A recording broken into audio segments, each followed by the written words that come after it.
16일 화요일 아침입니다. 오늘 이 아침에 함께 살펴볼 말씀은 고린도전서 10장 14절에서부터 11장 1절까지 말씀입니다. 제가 읽도록 하겠습니다. 그런즉 내 사랑하는 자들아 우상 숭배하는 일을 피하라. 나는 지혜 있는 자들에게 말함과 같이 하노니 너희는 내가 이런 말을 스스로 판단하라. 우리가 축복하는 바 축복의 자는 그리스도의 피에 참여함이 아니며 우리가 떼는 떡은 그리스도의 몸에 참여함이 아니냐. 떡이 하나요 많은 우리가 한 몸이니 이는 우리가 다 한 떡에 참여함이라. 육신을 따라 난 이스라엘을 보라. 제물을 먹는 자들이 제단에 참여하는 자들이 아니냐.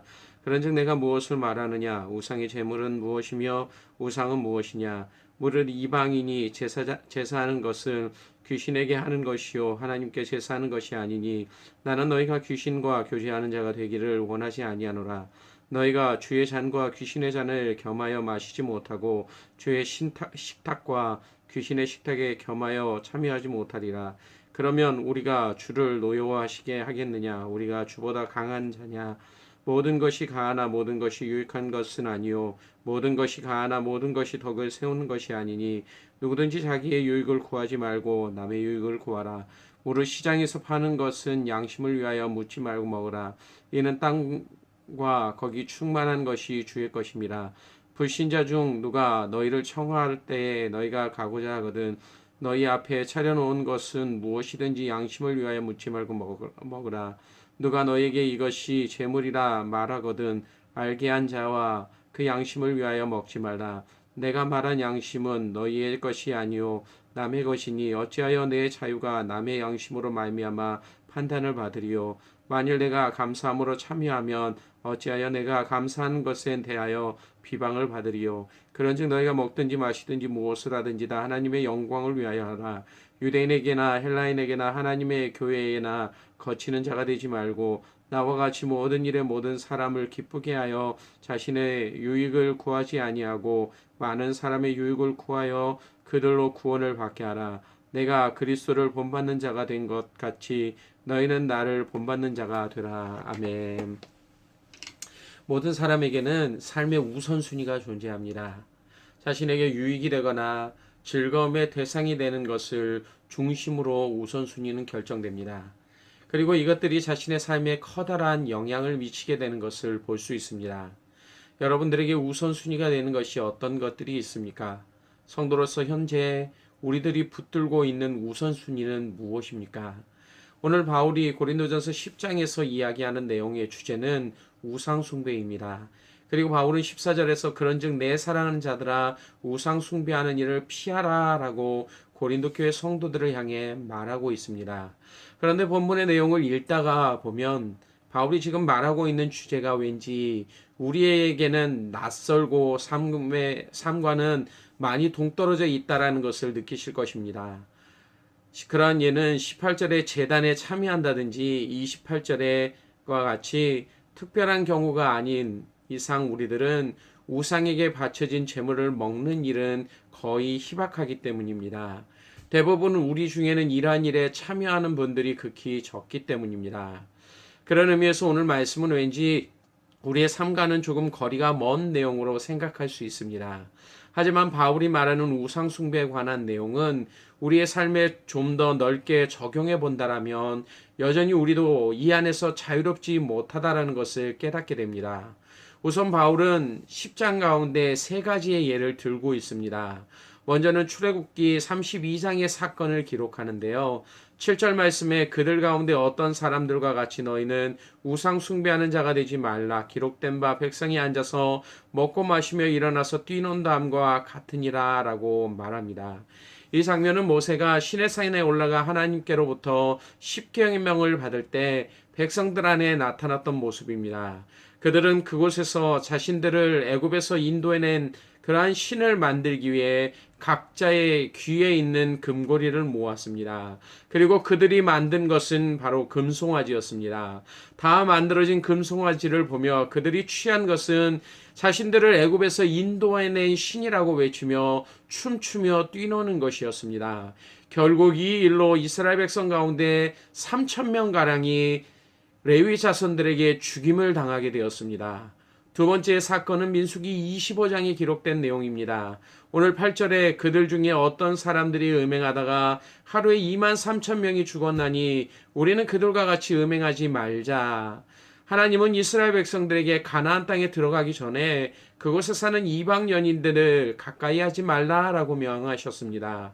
그러나 그들은 하나님의 말씀에 순종하지 않았습니다. 물론 그들이 이렇게 행한 데에는 발람의 계략이 그 가운데 있었습니다. 그러나 그들은 자신들을 인도의 신 하나님이 아닌 모압 여인들이 섬기는 신에게 절하며 그들과 함께 먹고 마셨습니다. 게다가 그들을 자신의 진영으로까지 데리고 오는 이러한 일들을 행하였습니다. 결국 하나님의 말씀에 순종하지 않았기에 그 결과 하루에 2만 3천 명이 죽임을 당하게 되었습니다. 이스라엘 진영 가운데 들어온 시므리와 모압 여인 고스비를 제사장 아론의 손자였던 비느하스가 함께 죽임으로 그 가운데 더 커다란 재앙이 내려짐을 막았습니다. 바울이 말하는 세 번째 예는 민수기 21장에 기록된 사건입니다. 오늘 9절 말씀에 그들 가운데 어떤 사람들이 주를 시험하다가 뱀에게 멸망하였나니 우리는 그들과 같이 시험하지 말라라고 바울은 이야기합니다. 이스라엘 백성들은 가나안 땅으로 가기 위해 에돔 땅을 지나야만 했습니다. 그러나 하나님은 그들에게 에돔을 우회하여 그 가운데 통과하지 말라고 말씀하십니다. 그때 그들은 하나님을 향하여 원망하기 시작하였습니다. 특별히 하늘에서 만나와 메추라기를 내리시고 반석 가운데 물을 내어 먹게 하셨는데도 그들은 이 모든 것들이 하찮은 것이다 라고 말하면서 하나님을 원망했습니다. 그때 하나님이 불뱀을 보내셔서 이스라엘 백성들을 물게 하셨고 그 가운데 많은 사람들이 죽게 되었습니다. 오직 하나님의 말씀대로 모세가 롯뱀을 매단 장대를 높이 들었을 때 그것을 바라본 사람만이 죽임을 면할 수 있었습니다. 이것이 이스라엘 백성들이 광야에서 자신들을 인도하셨던 하나님을 향한 죄악됨이었습니다. 그런데 바울은 8절과 9절에서 사용되는 두 개의 동사를 통해 우상 숭배가 무엇인지를 나타내고 있습니다. 음행하지 말자와 시험하지 말자라는 동사입니다. 이 두 동사는 하나님을 상대로 인간이 취하는 죄악된 모습을 나타냅니다. 우리는 보통 우상 숭배를 정의할 때 행위적인 것으로만 생각합니다. 하나님이 아닌 다른 신에게 절하는 것을 말입니다. 그러나 하나님이 정의하시는 우상 숭배란 우리의 마음이 하나님께로 향하지 않고 다른 것을 향하는 모든 생각과 행위들을 뜻하고 있습니다. 지금 바울이 말하고 있는 두 동사들은 인간의 마음이 하나님 한 분께로 향하기보다는 다른 것으로 향할 때 나타나게 되는 그러한 모습을 나타내고 있습니다. 그리고 이 모습의 결과는 31절에 그런즉 너희는 먹든지 마시든지 무엇을 하든지 다 하나님의 영광을 위해서 하라라고 하는 이 명령과는 상관없는 삶을 살아가도록 만드는 겁니다. 그런 의미에서 바울이 말하는 우상 숭배는 문화와 방식이 전혀 다른 현대를 살고 있는 우리에게도 적용되어지고 있는 것을 알 수 있습니다. 우리가 가진 마음의 상태를 통해 우리는 우상 숭배의 자리에 설 수 있게 되기 때문입니다. 어쩌면 이미 우리의 삶이 우상 숭배로 인하여 하나님을 기쁘시게 하는 삶과는 상관없이 살아가고 있는지도 모릅니다. 여러분은 어떠하십니까? 과연 온전히 하나님만 섬기며 그분이 주신 은혜에 감사하며 기쁨과 즐거움 가운데 하나님을 찬양하고 계십니까?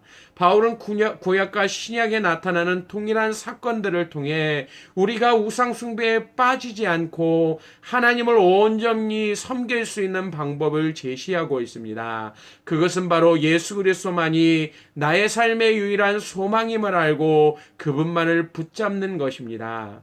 많은 성도들이 예수를 안다라고 말합니다. 그러나 예수님을 아는 것이 무엇인지 제대로 모르는 사람들이 참 많이 있습니다.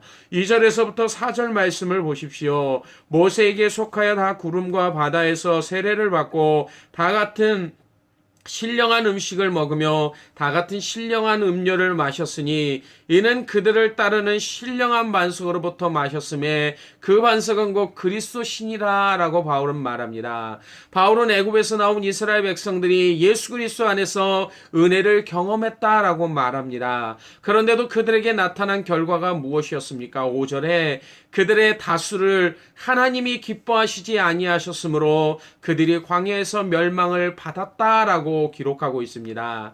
은혜를 경험했다라고 하는 사람들 중에 많은 사람들이 광야에서 죽임을 당했습니다. 그 이유는 6절에 그들이 악을 즐겨했기 때문이었습니다. 그리고 이 악은 하나님을 인정하지는 않는 삶을 통해 나타났던 것입니다. 바울은 고린도 성도들에게 우상 숭배하는 일을 피하라고 명령하면서 그들이 지금 행하고 있는 일에 대해 말하고 있습니다. 20절에 무릇 이방인이 제사하는 것은 귀신에게 하는 것이요 하나님께 제사하는 것이 아니니 나는 너희가 귀신과 교제하는 자가 되기를 원하지 않노라 라고 말합니다. 우상숭배는